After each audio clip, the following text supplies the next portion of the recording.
Class 10th mathematics के video में आज हम बात करने वाले हैं एक इम्पोर्टेंट क्वेश्चन के बारे में, जो कि है त्रिभुज ABC में कोण C बराबर 90 डिग्री, AB बराबर 29 इकाई, BC बराबर 21 इकाई तथा कोण B बराबर थीटा। तो निम्न के मान ज्ञात करें। पहला है cos square theta plus sine square theta और सेकंड है cos square theta minus sine square theta. Basically आपको cos square theta plus sine square theta और cos square theta minus sine square theta का मान ज्ञात करना है। और कंडीशन क्या दे रखी है? कंडीशन ये दे रखी है कि AB बराबर 29 इकाई हो, BC बराबर 21 इकाई हो, कोण B बराबर थीटा हो और कोण C बराबर 90 डिग्री हो। तो इन कंडीशन को फॉलो करते हुए आपको बेसिकली इसका मान और इसका मान आपको ज्ञात करना है। तो चलिए शुरू करते हैं। देखिए, इस क्वेश्चन को बनाने के लिए सबसे पहले हमें क्वेश्चन ने क्या हिंट दिया है? हमें क्वेश्चन ने हिंट दिया है त्रिभुज ABC। तो यहाँ पर हमें सबसे पहले क्या बना लेना है? बेसिकली त्रिभुज ABC बना लेना है। ओके, तो यहाँ पर मैं क्या बना लेता हूँ? इस प्रकार से एक त्रिभुज बना लेता हूँ आपका। ये क्या बना लिया मैंने? आपका त्रिभुज बना लिया। अब बेसिकली यहाँ पर हमें नामकरण करना है। हाँ, मतलब कि A नाम देना है, B नाम देना है, C नाम देना है।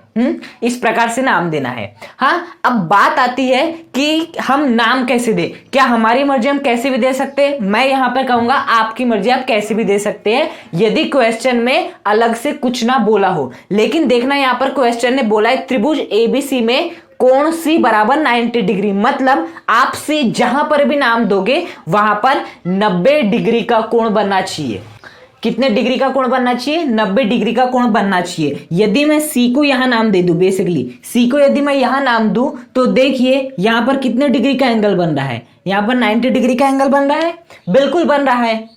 तो मतलब मैं यहाँ पर C को नाम दे सकता हूँ। यदि मैंने C को नाम यहाँ पर दिया तो क्या यहाँ पर 90 डिग्री का एंगल बनेगा? बिल्कुल नहीं बनेगा। या मैंने C को यहाँ पर नाम दिया तो क्या यहाँ पर 90 डिग्री का एंगल बनेगा? बिल्कुल नहीं बनेगा। 90 डिग्री का एंगल केवल यहाँ पर बनेगा। इसलिए हम C केवल कहाँ पर देंगे? बेसिकली यहाँ पर देंगे। ओके, अब ये तो हमने C नाम दे दिया। अब बच गया A और B।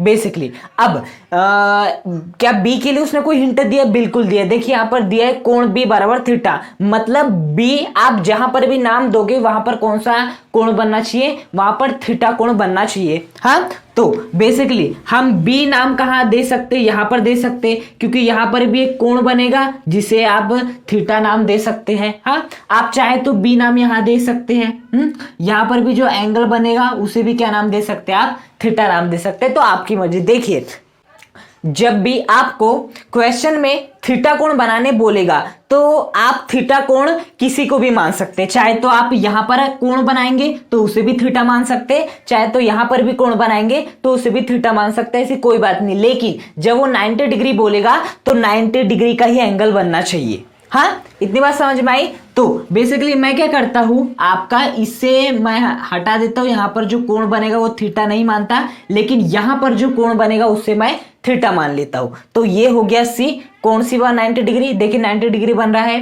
कोण B बराबर थीटा। देखिए जहां पर B है वहां पर थीटा कोण बन रहा है। अब क्या बच गया? बेसिकली एक ही बच गया। वो क्या होता है? आपका A है। तो बेसिकली हम यहां पर क्या नाम दे देते हैं? आपका हम A नाम दे देते हैं। हाँ, तो हमने त्रिभुज क्या बना ली? इस प्रकार से आपका ABC बना लिए। और यहां पर हमने क्वेश्चन में जो कंडीशन दिया था उसको बेसिकली फॉलो किया है। हाँ, अब इसके बाद क्वेश्चन ने क्या दे रखा है? इसके बाद क्वेश्चन ने दे रखा है कि AB बराबर क्या है? बेसिकली 29 इकाई है। मतलब A से लेकर B तक का जो मान दिया है वो कितना दिया? आपका 29 इकाई दिया है। देखिए मैं आपको एक बात बता देता हूँ, त्रिकोणमिति में डायग्राम सबसे इंपॉर्टेंट है। यदि आप डायग्राम बना लेते हैं तो आपका क्वेश्चन बहुत हद तक आसान हो जाता है और आपको उस क्वेश्चन का सॉल्यूशन भी दिखने लग जाता है। इसलिए मेरा पर्पस सदैव से ये रहता है कि मैं आपको जो भी क्वेश्चन में दे रखा है उसे मैं डायग्राम के रूप में प्लॉट कर सकूं, जिससे कि क्वेश्चन का हल आसानी से हो सके। हाँ, तो आपका A से लेकर B तक का मान कितना दिया था? 29 इकाई दिया था। हाँ, उसके बाद BC का मान कितना दिया है? तो ऑब्वियस सी बात है BC का मान कितना दिया? आपका देख सकते हैं 21 इकाई। तो यहां पर हम क्या लिख देते हैं? बेसिकली 21 इकाई। तो क्वेश्चन ने अभी तक हमें ये दिया था, जो क्वेश्चन ने लिख के दिया था, त्रिभुज एबीसी में कोण सी वाला 90 डिग्री, ए बी बराबर 29 इकाई, बी सी बराबर 21 इकाई, कोण बी बराबर थीटा, इन सभी को मिलाकर हमने ये वाला आपका डायग्राम बनाए हैं। हाँ, कोण सी वाला 90 डिग्री, देखिए सी जहां पर वहां पर 90 डिग्री का एंगल बन रहा है, ए बी बराबर 29 इकाई देख सकते हो, ए बी बराबर 29 इकाई, उसके बाद बी सी बराबर 21 इकाई देख सकते हो, बी सी बराबर 21 इकाई, कोण बी बराबर थीटा, जहां पर भी वहां पर थीटा एंगल बन रहा है। हाँ, ये हमने प्लॉट कर दी जो भी था। अब बेसिकली हमें ज्ञात क्या करना है, हमें ज्ञात करना है cos square theta plus sine square theta और cos square theta minus sine square theta. हाँ, मतलब देखिए यदि आपको cos square theta plus sine square theta को ज्ञात करना है तो यहां पर सबसे पहले समझिए कि वो हमें ज्ञात क्या करने बोल रहा है। सबसे पहले हमें वो ज्ञात करने बोला है कि आप सबसे पहले कॉस थीटा ज्ञात कीजिए और उसका साइन थीटा ज्ञात कीजिए। हाँ, कॉस थीटा साइन थीटा ज्ञात कीजिए, उसके बाद दोनों पक्षों का क्या कीजिए, बेसिकली स्क्वायर कीजिए। हाँ, इसका भी स्क्वायर कीजिए और बेसिकली इसका भी स्क्वायर कीजिए, क्योंकि कॉस थीटा का जो स्क्वायर होता है उसका मान क्या होता है, कॉस स्क्वायर थीटा, और जो साइन थीटा का स्क्वायर होता है उसका मान कितना होता है, बेसिकली साइन स्क्वायर थीटा। और जैसे ही आपको बेसिकली कॉस स्क्वायर थीटा और साइन स्क्वायर थीटा मिल जाएंगे, यहां से कॉस स्क्वायर थीटा और साइन स्क्वायर थीटा मिल जाएंगे, तो जैसे आप इनको जोड़ दोगे तो आपको मिल जाएगा cos square theta plus sine square theta का मान, और जैसे ही आप कॉस स्क्वायर थीटा और साइन स्क्वायर थीटा को माइनस कर दोगे तो आपको किसका मान मिल जाएगा, बेसिकली इसका मान मिल जाएगा। तो सबसे पहले हमारा फोकस क्या होना चाहिए, यहां पर हमारा सबसे पहला फोकस होना चाहिए कि हमें कॉस थीटा का मान निकालना है और आपके साइन थीटा का मान निकालना है। हाँ, तो कॉस थीटा का फॉर्मूला क्या होता है, आप सभी जानते हैं, आधार बटे कर्ण। देखिए मैंने कहा था त्रिकोणमिति आपसे तभी बनेगी जब फॉर्मूले याद होंगे जितने भी आपके त्रिकोणमिति अनुपात है। हाँ, साइन थीटा का फॉर्मूला क्या होता है, साइन थीटा का फॉर्मूला होता है बेसिकली लंब बटे कर्ण। क्या होता है आपका, लंब बटे कर्ण होता है। हाँ, अब बेसिकली मैंने आपको एक और बात बताई थी कि जो लंब होता है, आधार होता है, कर्ण होता है, उसका निर्धारण जो आपके त्रिकोणमिति अनुपात होते हैं उनके बाद जो आपका कोण लिखा होता है उसके अनुसार किया जाता है। हाँ, तो देखिए यहाँ पर त्रिकोणमिति अनुपात क्या है, कॉस और साइन है, तो कॉस और साइन के बाद क्या लिखा है आपका, थीटा लिखा है, मतलब यहाँ पर थीटा क्या है, बेसिकली कोण है। हाँ, तो क्या आप बता सकते हैं कि थीटा कोण कहां पर बन रहा है, ऑब्वियस सी बात है, थीटा कोण कहां पर बन रहा है, यहां पर बन रहा है। हाँ, यदि थीटा कोण यहां पर बन रहा है तो लंब बता सकते हो कौन होगा, हमेशा याद रखना थीटा कोण जहां पर भी बनता है या कोण या न्यून कोण, बेसिकली इसे कौन सा कोण कहते हैं, न्यून कोण। न्यून कोण जहां पर भी बनता है उसके सामने वाली भुजा क्या होती है, बेसिकली आपका लंब होती है। क्या होती है, बेसिकली आपका लंब। तो इस थीटा के सामने वाली भुजा क्या हो जाएगी, बेसिकली लंब हो जाएगी। अब बात आती कर्ण क्या होगा, तो कर्ण क्या, कि कर्ण का मतलब होता है कि 90 डिग्री के सामने वाली भुजा, ये जो 90 डिग्री है इसके सामने वाली जो भी भुजा होती है वो बेसिकली क्या कहलाती है, कर्ण कहलाती है। तो कर्ण क्या हो गया, बेसिकली आपका ए बी हो गया। कर्ण पता चल गया, लंब पता चल गया, बता सकते हो आधार क्या होगा, ऑब्वियस सी बात है, आधार क्या हो जाएगा आपका, ये हो जाएगा। तो हमने ये जो आपका त्रिभुज एबीसी दिया था इसमें हमने कोण थीटा के लिए लंब, कर्ण और आधार का निर्धारण भी आपका कर लिए। अब देखिए हमें बेसिकली लंब की भी वैल्यू चाहिए, कर्ण की भी वैल्यू चाहिए, आधार की भी वैल्यू चाहिए, लेकिन हमारे पास किस किस की वैल्यू दे रखी है, हमारे पास वैल्यू दे रखी बेसिकली कर्ण की। हाँ, तो हम यहाँ पर कर्ण के स्थान पे क्या लिख सकते हैं, बेसिकली 29 लिख सकते हैं। यहाँ पर भी कर्ण के स्थान पे क्या लिख सकते हैं, 29 लिख सकते हैं। आधार की वैल्यू दे रखी है, बिल्कुल कितनी दे रखी है, 21, तो यहाँ पर हम क्या रख सकते हैं, 21। 21 इकाई का हो या 21 का हो बात वही है, 29 इकाई का हो या 29 का हो बात वही है। अब बेसिकली हमें लंब की भी वैल्यू चाहिए। देखिए लंब मिलेगा तभी हम उसकी वैल्यू यहाँ पर पुट कर पाएंगे, तभी हम इन दोनों का स्क्वायर करके जोड़ पाएंगे और घटा पाएंगे। हाँ, तो अब हमारा पूरा फोकस होना चाहिए लंब का मान निकालने के लिए। हाँ, तो देखिए इसके लिए हम क्या करते हैं, पहले जो कॉस थीटा साइन थीटा की वैल्यूज आई है इन्हें हम क्या कर देते हैं, बाजू में लिख लेते हैं।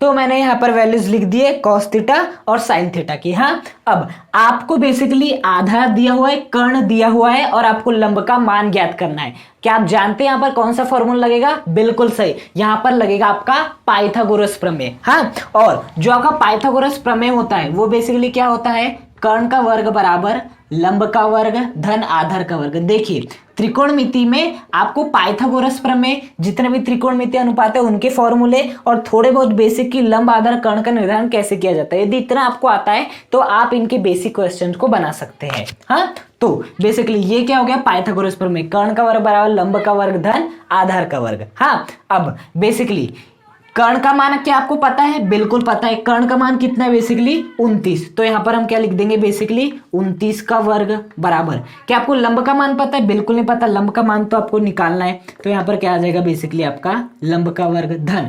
अब बेसिकली बात आती है आधार का वर्ग। तो आधार की वैल्यू कितनी दी आपकी, 21 इकाई। 21 इकाई लिखो या 21 लिखो, बात वही है। तो यहां पर क्या आ जाएगा, बेसिकली 21 आधार का वर्ग है, मतलब 21 का भी क्या आ जाएगा, बेसिकली वर्ग आ जाएगा। हाँ, अब बेसिकली यहां पर आपको 29 का वर्ग 21 का वर्ग पता होना चाहिए, तभी आप कुछ कर सकते हो। नहीं आता कोई बात नहीं, 29 का वर्ग निकालना है, मतलब 29 का गुणा 29 से ही एक बार करना है। हाँ, तो यहां पर हम करते हैं 29 गुणा 29 कितना होता है। हाँ, तो 9 9 81, 8 बज गया, 9 दूनी 18, 18 8 कितना हो जाएगा, 26 गुणा 9 दूनी 18 की 8, हाथ के 1, 2 दूनी 4 और 1 5। हाँ, तो 1 8 और 6 14 की 4, हाथ के 1 5 और 6 7 8। हाँ, तो बेसिकली 29 गुणा 29 मतलब क्या हो जाएगा, 29 का वर्ग का मान कितना आ गया, बेसिकली 841। हाँ, तो यहां पर हम क्या लिख सकते हैं, बेसिकली 841। 29 का वर्ग कितना होता है, 841 होता है। हाँ,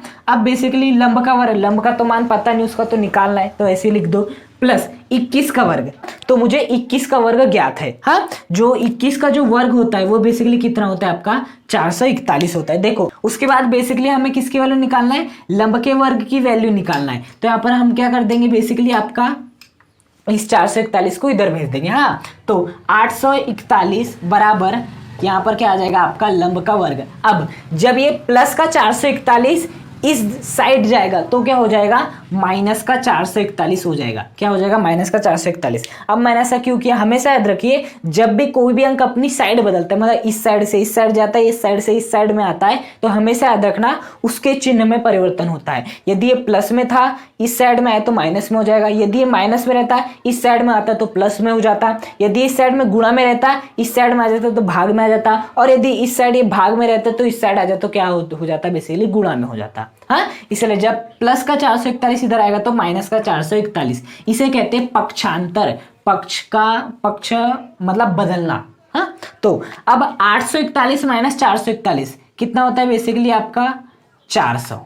कितना होता है, बेसिकली आपका 400। 841 माइनस 441 बराबर कितना होता है, आपका 400 होता है। तो यहाँ पर क्या कर लेंगे, बेसिकली आपका लंब का वर्ग। हाँ, तो लंब का वर्ग बराबर कितना आ गया, 400। अब बताइए हमें लंब के वर्ग की वैल्यू चाहिए, लंब की वैल्यू चाहिए, हमें तो चाहिए आपके लंब की वैल्यू चाहिए। तो हम क्या कर सकते हैं, यहाँ पर दोनों पक्षों का वर्गमूल ले लेते हैं, इसका भी वर्गमूल ले लेते हैं और इसका भी वर्गमूल ले लेते हैं। तो हमने इस पक्ष का भी ले लिया और इस पक्ष का भी वर्गमूल ले लिया। अब क्या होगा, बेसिकली यहाँ पर जैसे कि होता आया है आपका ये वर्ग से आपका ये क्या हो जाएगा, बेसिकली वर्गमूल कैंसिल हो जाएगा। हाँ, ये बात जानते हैं कि वर्ग से वर्गमूल कैंसिल हो जाते हैं। तो बेसिकली यहाँ पर क्या आ जाएगा, आपका लंब आ जाएगा और यहाँ पर क्या हो जाएगा, वर्गमूल आपका 400। मैंने कुछ नहीं किया है, बस वर्ग से वर्गमूल को क्या किया है, यहाँ पर कैंसिल किया है। हाँ, तो बेसिकली लंब का मान कितना आ गया, 400। अब जैसे कि वर्गमूल 36 का मान कितना होता है, 6। वर्गमूल 49 का मान कितना होता है, आपका 7। वर्गमूल बेसिकली 64 का मान कितना होता है,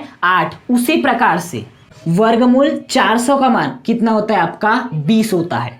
क्या होता है, बेसिकली वर्गमूल 400 का मान कितना होता है, 20 होता है। हाँ, तो बेसिकली यहाँ पर मैं वर्गमूल 400 के स्थान पे क्या लिख सकता हूँ, आपका 20 लिख सकता हूँ। हाँ, तो यहाँ से आप बता सकते कि लंब की वैल्यू कितनी आ गई, बिल्कुल सही कहा आपने, लंब की वैल्यू कितनी आ गई, आपकी 20 आ गई। हाँ, तो यहाँ पर हम क्या लिख देते हैं, बेसिकली 20 इकाई यहाँ पर हम लिख देते हैं। हाँ, यहाँ पर हमने क्या लिख दिए, 20 इकाई हमने लिख दिए। तो लंब का मान कितना आ गया, 20। लंब का ही तो मान चाहिए था। हाँ, यहाँ पर ये जो लंब है इस लंब के स्थान पे क्या लिख देते हैं हम, बेसिकली 20 लिख देते हैं। हाँ, तो cos थीटा का मान कितना आ गया, इनकी 21/29। sin थीटा का मान कितना आ गया, यहाँ पर 20/29। अब बेसिकली हमें क्या ज्ञात करना है, अब हमें इसका भी स्क्वायर करना है और हमें इसका भी स्क्वायर करना है। बात समझ में आई? तो बेसिकली हम क्या कर देते हैं, इसका भी स्क्वायर कर देते हैं, इसका भी स्क्वायर कर दे देंगे, इसका भी स्क्वायर कर देंगे और इसका भी स्क्वायर कर देंगे। तो कॉस थीटा का होल स्क्वायर है, इसका मतलब होता है आपका कॉस स्क्वायर थीटा। क्या होता है? Cos square theta. हाँ, अब देखो 21/29 का क्या है? वर्ग है। इसका मतलब क्या होता है कि 21 का भी वर्ग है और 29 का भी वर्ग है। हाँ, उसी प्रकार से साइन थीटा का ऊपर वर्ग है, इसका मतलब क्या होता है? Basically sign square theta. हाँ, साइन थीटा के ऊपर स्क्वायर है, मतलब साइन स्क्वायर थीटा।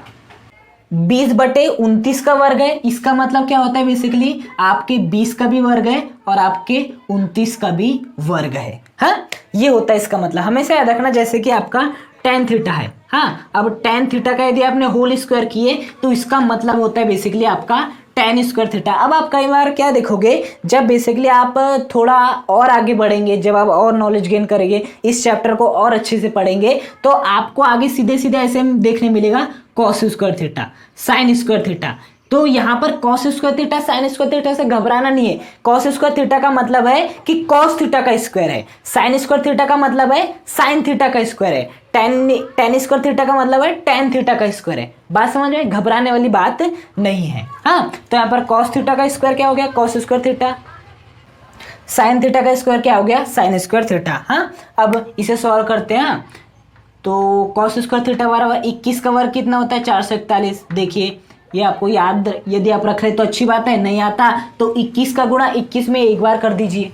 29 का वर्ग कितना होता है? अभी हमने निकाला, कितना होता है? बेसिकली 841 होता है। उसके बाद हम किसकी वैल्यू निकाल लेते हैं? आपके साइन स्क्वायर थीटा की। हाँ, तो 20 का वर्ग कितना होता है? बेसिकली आपका 400। देखिए, ये मुझे याद था 20 का वर्ग 400 होता है, और यदि आपको नहीं याद में आ रहा है तो 20 का इंटू 20 में कर दीजिए, आपका आंसर आ जाएगा 400। 29 का वर्ग कितना होता है? देखिए, अभी मैंने निकाला था 841, तो यहाँ से कितना आ गया? बेसिकली 841। तो साइन स्क्वायर थीटा का मान कितना आ गया आपका? 400 डिवाइड बाय 841, और कॉस स्क्वायर थीटा का मान कितना आ गया? Basically 441 divide by 841। हाँ, इतना मान आपका बेसिकली आ गया। अब हमें क्या करना है? हमें बेसिकली कॉस स्क्वायर थीटा और साइन स्क्वायर थीटा की तो मान चाहिए थे। हाँ, अब यदि हमें cos square theta plus sine square theta का मान ज्ञात करना है तो हमें इस कॉस स्क्वायर थीटा और इस साइन स्क्वायर थीटा के मान को जोड़ देना है। इसका मान आ गया। यदि हमें cos square theta minus sine square theta का मान ज्ञात करना है तो हमें इसके मान और इसके मान को क्या कर देना है? बेसिकली माइनस कर देना, हमारा आंसर आ जाएगा। तो सबसे पहले हम क्या ज्ञात करते हैं? Basically cos square theta plus sine square theta. तो कॉस स्क्वायर थीटा की वैल्यू कितनी आई है? बेसिकली यहाँ पर लिख दो 441 divide by 841 plus sine square theta की वैल्यू कितनी आई आपकी? 400 डिवाइड बाय 841। तो यहाँ पर कितना आ जाएगा? 400 डिवाइड बाय 841। हाँ, ये जो कॉस स्क्वायर थीटा है और ये जो आपका साइन स्क्वायर थीटा है, इसकी वैल्यूज को मैं यहाँ पर बेसिकली लिख लेता हूँ।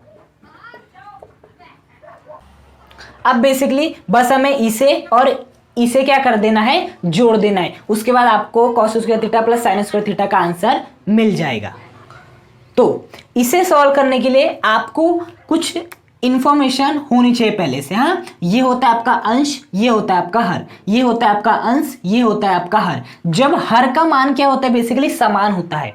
जब आपका हर का मान समान होता है, यहाँ पर भी हर का मान 841 है, यहाँ पर भी हर का मान 841 है, तो हर को जैसा का वैसा नीचे लिख दिया जाता है। हमेशा याद रखना, यदि हर का मान समान होता है तो हर को अपॉन में जैसा का वैसा लिख दिया जाता है। हाँ, और जो आपके अंश होते हैं उन्हें आपस में क्या कर दिया जाता है? बेसिकली जोड़ दिया जाता है। हाँ, ये साधारण सा नियम है। यदि हर का मान समान है तो हर को एक बार जैसा का वैसा लिख दो और अंश को आपस में जोड़ दो, तो 441 प्लस 400। हाँ, अब 400 प्लस 441 कितना होता है आपका? 841 करके देख लीजिए। हाँ, और नीचे क्या चल रहा है? बेसिकली 841। 841 से 841 क्या हो जाएगा? बेसिकली कैंसल, और cos square theta plus sine square theta का आंसर कितना हो जाएगा? आपका 1 आ जाएगा। देख सकते हो, जब इससे कैंसिल हो जाएगा तो आपका आंसर कितना आ जाएगा? यहाँ पर 1 आ जाएगा। हाँ, तो यहाँ पर हमने cos square theta plus sine square theta का मान कितना निकाल लिया? आपका 1 निकाल लिया, और यही क्या करना था? बेसिकली हमें ज्ञात करना था। हाँ, अब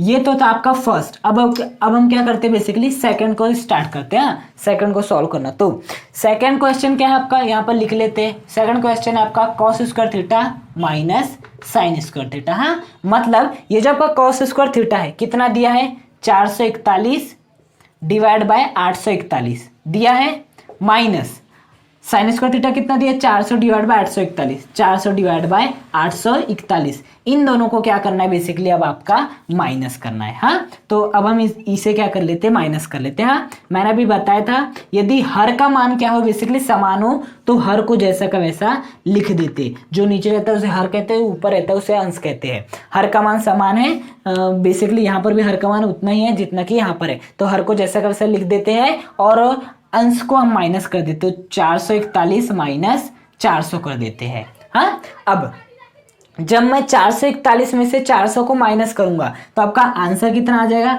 आप आसानी से जवाब दे सकते हैं। आपका आंसर आ जाएगा बेसिकली 41। हाँ, और नीचे क्या आ जाएगा 841। तो यहां से आपका cos square theta minus sine square theta का मान कितना आ गया, यहाँ पर आपका 41 डिवाइड बाय 841। और यही तो हमें ज्ञात करना था। हमें क्या ज्ञात करना था, cos square theta plus sine square theta की वैल्यू और cos square theta minus sine square theta की वैल्यू, जो कि हमने आसानी से निकाल ली है। हाँ, तो आपको इस क्वेश्चन से भी बहुत कुछ सीखने मिला होगा कि हमें किस प्रकार से क्वेश्चन को सॉल्व करनी है, हमें कौन सी अप्रोच रखनी है क्वेश्चन को सॉल्व करते समय। यहाँ पर मुझे क्या करना था, cos square theta plus sine square theta और cos square theta minus sine square theta का मान ज्ञात करना था। हाँ, तो उसके पहले हमें cos square theta sine square theta की वैल्यू चाहिए, तभी तो उसे हम जोड़ पाएंगे या घटा पाएंगे। हाँ, तो मैंने पूरा फोकस किया कि मुझे कॉस स्क्वायर थीटा और साइन स्क्वायर थीटा की वैल्यू चाहिए। अब cos square theta sine square theta की वैल्यू कब मिलेगी, जब मुझे कॉस थीटा साइन थीटा की वैल्यू पता हो, उसका स्क्वायर करेंगे,